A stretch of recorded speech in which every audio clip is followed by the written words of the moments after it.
দেখতেছেন, মায়ার নবী দেখতেছেন সন্ধ্যা ঘনিয়ে গেল, সন্তানের ছেলেদের বাবার আইসা সন্তান নিয়ে ঘরে গেল। মা নবী আমার মায়ার নবী ডানে তাকায় বামে তাকায়, বাবারে তালাশ করে, বাবারে দেখে না। আমেনা দৌড়াইয়া গিয়ে কয়, দেখছুনি আমার সন্তান মুহাম্মদের? কয়, দেখি নাই, তবে একটা বাচ্চা দেখলাম। বাবারে তালাশ করে আর চোখের পানি ছেড়ে কান্না করে। মা আমেনা দৌড়াইয়া মায়ার নবীর কোলের মধ্যে জড়াইয়া বলে, চল বাবা। নবী কয়, মা বলো আমার বাবায় কই? অন্য সন্তানেরা বাবার কোলে উঠলে আমি তো দেখলাম না। মা আমেনা কান্না করে কয়, সন্তান তোমার বাবা তুমি দুনিয়াতে আসার আগে বিদায় হয়ে গেছে। নবী আমার কান্না করে, মা চলো বাবার কবর কই? বাবার কবরের কিনারায় গিয়ে সালাম জানাবো। দাদা আব্দুল মুত্তালিবের অনুমতি নিয়া বাবার কবর দেখতে নবী আমার রওয়ানা, মা সাথে আর উম্মে আয়মান দাসী সহ রওয়ানা। কবরের কিনারায় গিয়ে আমেনা কয়, ওই গাছের নিচে তোর বাবার কবর।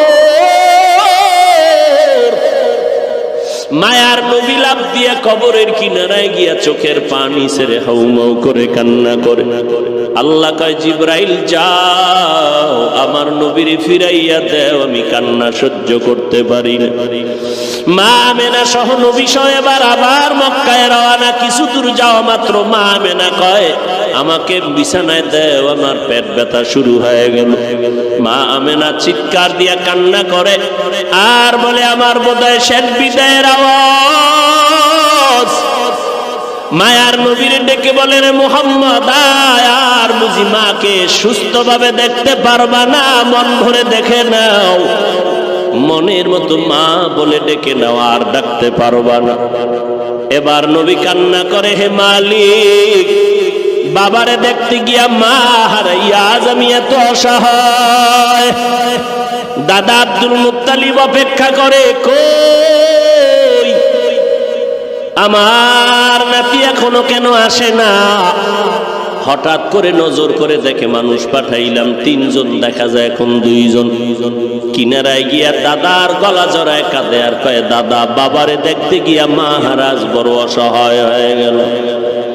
এরে নবীর আশিক উম্মতের দল, ওই মা বাবা কত সম্পদ, যার মা নাই তার কাছে জিজ্ঞাসা করো, মা বড় কত সম্পদ, বাবা কত বড় সম্পদ।